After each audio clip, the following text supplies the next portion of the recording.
Welcome to CTGen in San Jose, California. Today we are demonstrating the use of our MOP purification columns with a single syringe. For the purpose of shooting this video, we are not working under a hood, but for normal protocol, this is required. You will probably be taking your oligo from the D-block heater. If so, remove the oligo and let it sit at room temperature for about 15 minutes. Now let's set up the MOP column with syringe. Shipped with your MOP columns comes a syringe with a small adapter for connecting the syringe to the MOP column. Simply connect the adapter first to the syringe and then to the column. The syringe will be used to slowly drain the buffers during each step from the MOP column and through the MOP frit. It is important that the buffers are not drawn too fast through the MOP frit so that the oligo will bind optimally to the column. Try to approximate a flow rate of 0.5 ml per minute.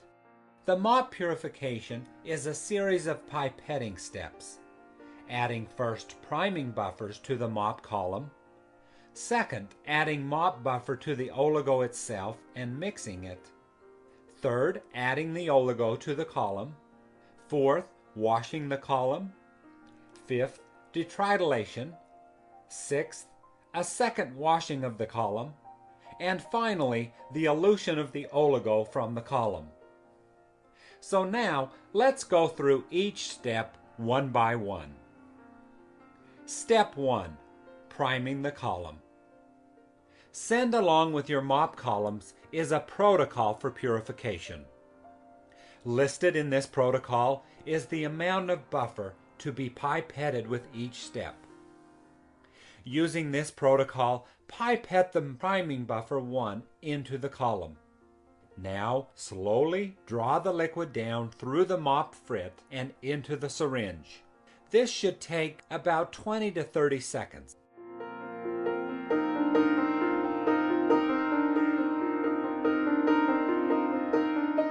When all of the priming buffer is in the syringe, expel the drawn buffer into a waste container. Repeat this with the second priming buffer. Step 2. Add MOP buffer to the oligo. Pipette the appropriate amount of MOP buffer into the oligo.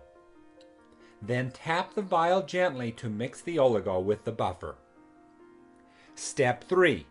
Adding the oligo. Load the oligo mix into the MOP column. Slowly draw the pass-through with the syringe.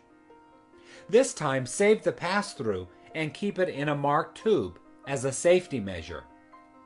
Step 4. Washing. Pipette the washing buffer 1 into the MOP column and expel the buffer into the waste. Step 5. Detritylation. This step is performed 2 times. Add the DMT removal buffer into the column. Slowly draw the buffer down through the column and expel this into the waste. Repeat this step again. Step 6. Second wash. This step is performed 2 times. Add washing buffer 2 and expel this into the waste. Repeat this step.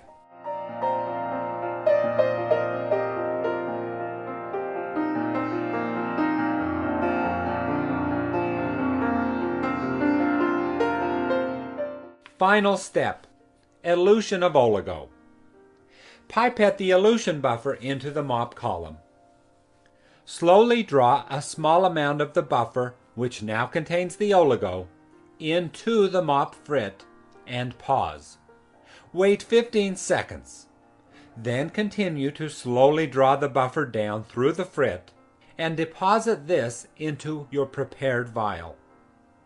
Later, after removing the MOP frit, the empty MOP column and syringe can be reused. Congratulations! Your oligo has now been purified and is ready to be dried down. Thank you for taking the time to watch this video and understand CTGen's MOP purification columns. Please see also MOP purification video demonstration with high throughput manifold. For more information, see ctgen.com.